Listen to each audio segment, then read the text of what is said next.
where they had the training camp on Get Smart, Steve Carell.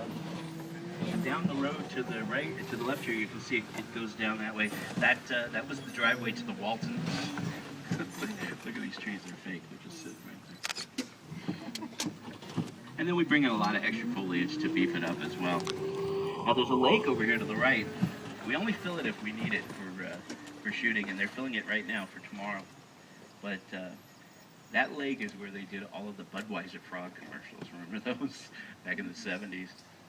If you remember the original Muppet movie, that's where Kermit the Frog sat on the log and sang Rainbow Connection. And you rode the bicycle? Yeah, well, we did. You rode the bicycle around here too. Yeah, actually, that was North Hollywood Park, but very close by.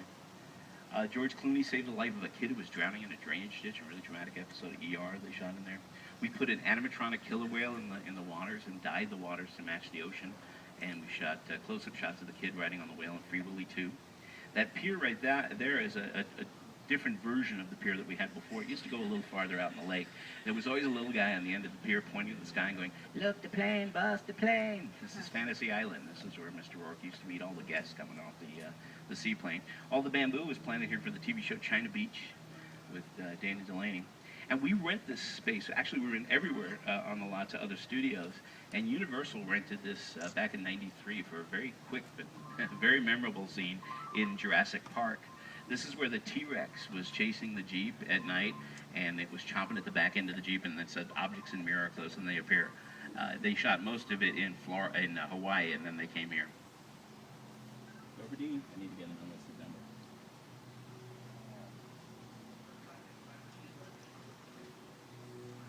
We don't have field right now. Everyone's on tour. Those are real homes. This is the edge of the studio. So we always let the people out there on California Street know what we're going to be shooting here, because the last thing you want to see at 2:30 in the morning is a big explosion of fire in your bedroom window because they're saving the world over here at Warner Brothers. I guess if you live that close, you got to expect that, but still, it's pretty frightening. Your gunfire, dinosaurs, vampires, and werewolves. Now this building right here, this is for the show Pretty Little Liars, which is on the ABC Family Network. This is just a typical facade. Literally, if you walk through that door in The Last Samurai with Tom Cruise, Katsumoto, Ken Watanabe, was being held hostage by the Japanese army in a house on a lake. And they built the house on this lake, and in between these two trees, there was a bridge that went out to the house. This big fight scene with the Japanese army and the samurai. It's an amazing scene. Now, this little shack here in front of us is currently being used on Heart of Dixie. It's Wade's house. But it was John Boy's writing cabin on the Waltons, and they've used it on so many different shows. But probably the most famous thing to use this was a few years back. It was Ira's Roadside Diner in the movie $1 Million Baby, which won the Academy Award for Best Picture. They shot that right in there, too. They didn't use a set. It was inside this little shack. Then you pop out on this end, and you're back in civilization. Well, Hollywood. Yeah, much anymore. So, and even when they do, they go out on location somewhere to shoot it way out in the middle of nowhere. So there's 11 homes here, and the neat thing about the homes, they're actually offices on the inside. So the exteriors are sets, and the interiors are offices. There are doors on the back of the building so that if they are filming out here, they can get in and out of the building without having to disturb any filming out here. This is where George Lopez lived on the sitcom The George Lopez Show. It was also Jericho, Kansas for the TV show Jericho.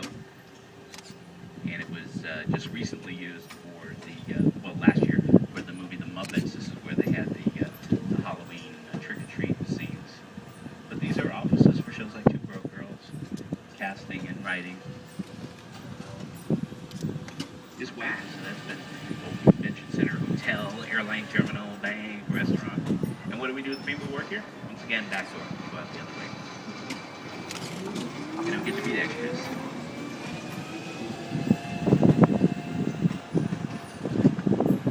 The next set we're going to go to is a set that we're actually going to explore on foot. You'll be able to take lots of pictures. This particular set is all dressed and ready to go for a television show. It looks terrific. 15 years it's been here. Oh yeah, it's always different every day. Notice all the golf carts and stuff too. Golf carts and bicycles are the way to get around here. Not only for parking situations, because we have about 4,000 employees on the lot, but also so that they're quiet when they can go past sets that are active. You're also going to see a lot of trailers everywhere. They're dressing rooms, makeup trailers, wardrobe trailers. Rule of thumb is the bigger and more elaborate the trailer, the bigger the roll. So when you see something like this, tiny part, and you see something over there, you know, with the satellite dishes and stuff, those are big rolls. Now this is the set that we're going to be exploring. It's our little Midwest town. Currently, it's actually a southern town. This is Louisville, Alabama, part of Dixie. And this thing is completely dressed. Dressed means it's ready to go. It's got all the set decoration on it. It's got signage and flowers and trees and lampposts.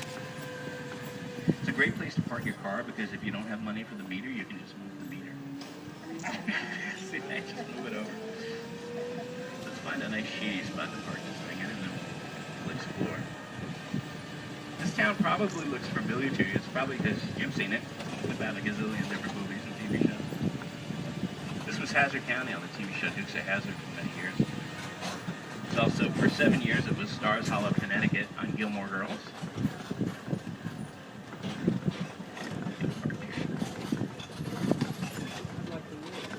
Yeah, it's not bad. It's hard to get a pizza delivered, but you know.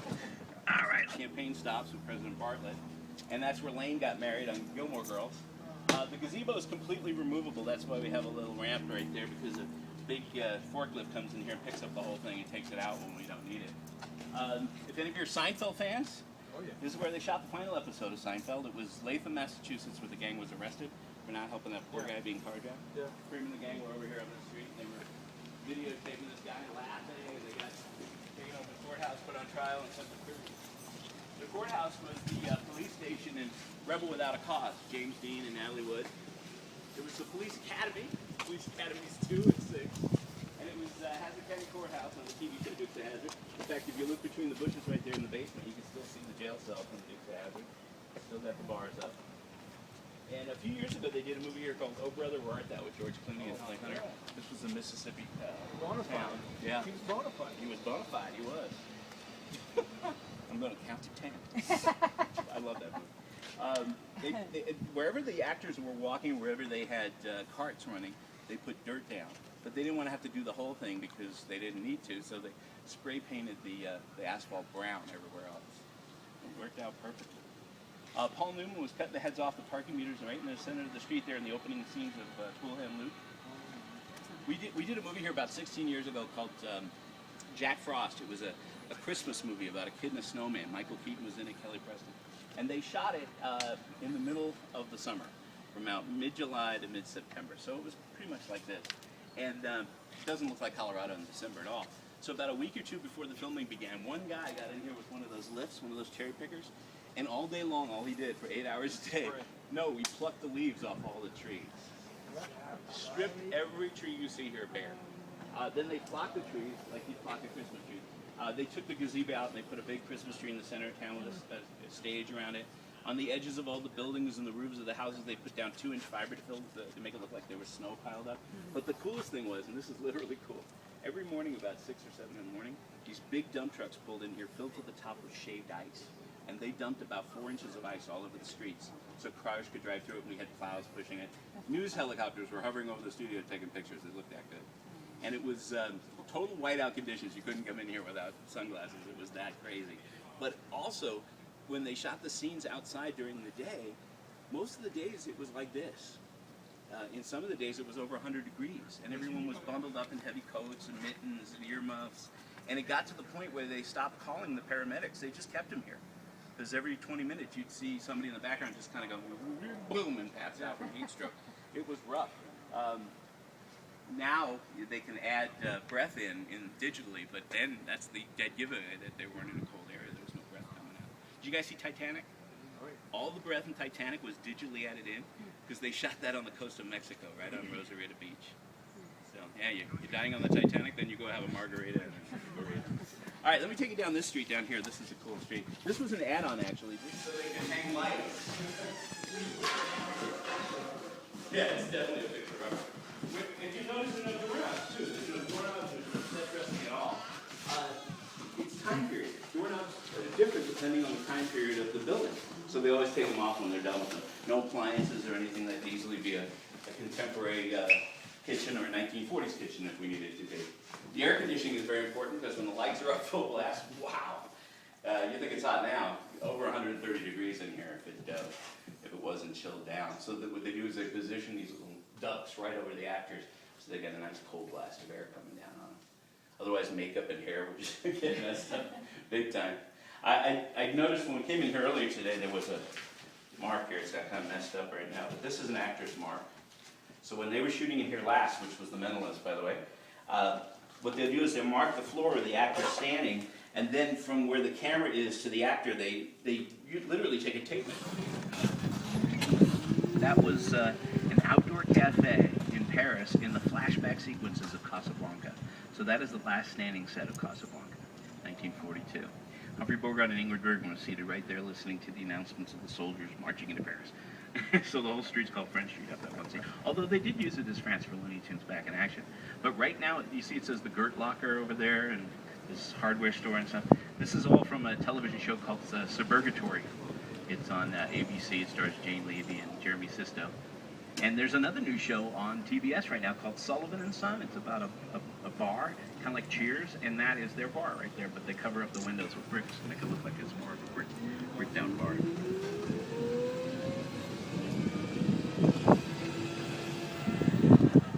This little green patch here, this has been Central Park for episodes of Friends and Mad About You and Seinfeld. There was an episode of Friends where Ross is trying to impress his English girlfriend Emily by playing rugby with the rugby guys in Central Park, and he gets all beat up. That was right here. And then when we make the turn, we go from a very suburban area to a very urban-looking area. This is Chicago. This is the set of ER, actually. They built it in 1994 for the first season of ER, all this elevated train track, and it's been up ever since, and we've used it on a lot of things since ER ended. We actually have two shows on the lot that take place in Chicago. One is Mike and Molly with Billy Gardell and Melissa McCarthy, and the other one is Shameless, which is on Showtime with William H. Macy. And this quick shop here is they just used it for The Mentalist, that's why it says California Lottery on it. But normally it's the cash and grab from Shameless, so they just use each other's sets and redecorate as it goes.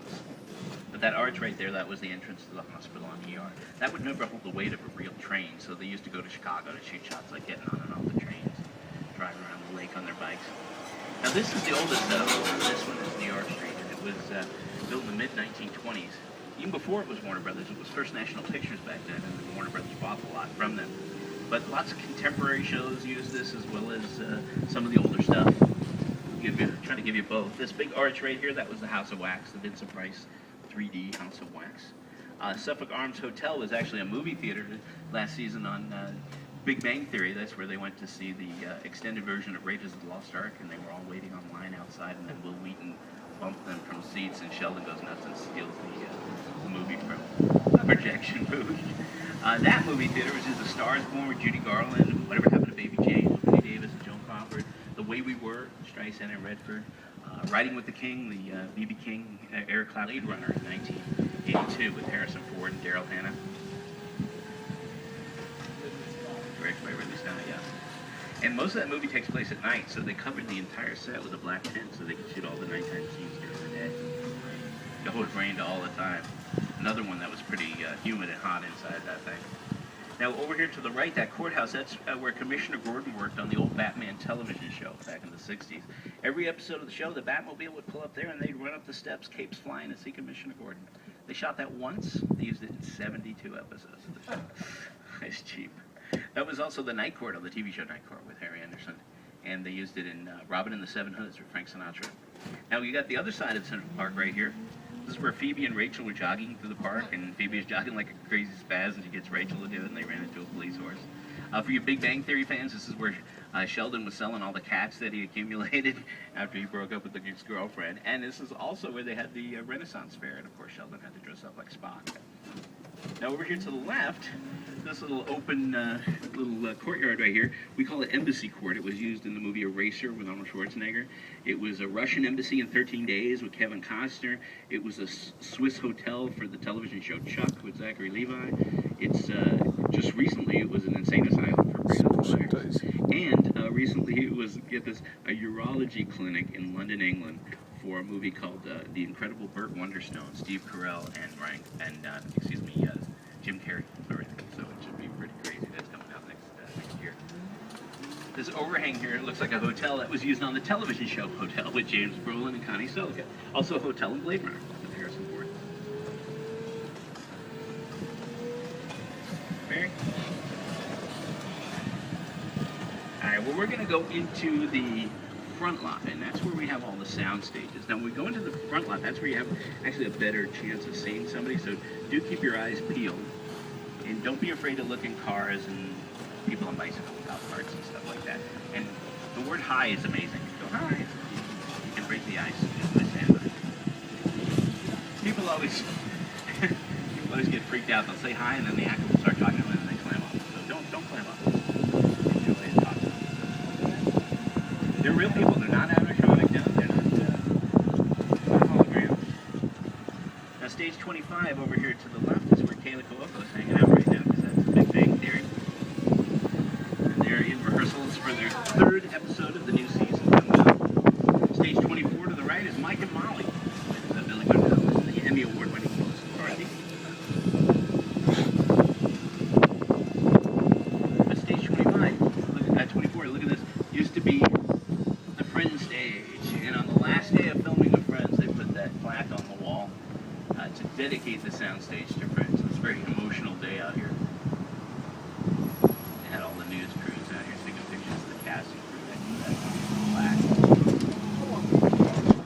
We are in for 15 years. It's our longest running Warner Brothers show ever, yeah. Now each one of the stages have these plaques on the outside which list just some of the movies and TV shows that were shot in there. If they listed them all, it would take up the whole wall. But they only pick the things that people might recognize, so you can see the dates of some of them, including our first Best Picture winner. Guess what? They're going back to Vegas.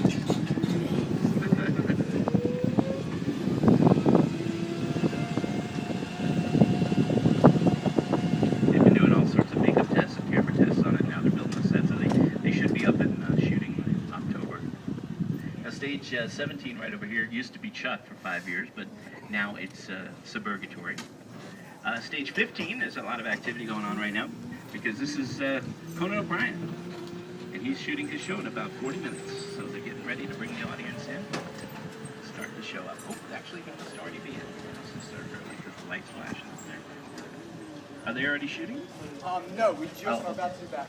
Oh, because I saw the light flashing. I think they're just finishing a rehearsal. Oh, okay, cool.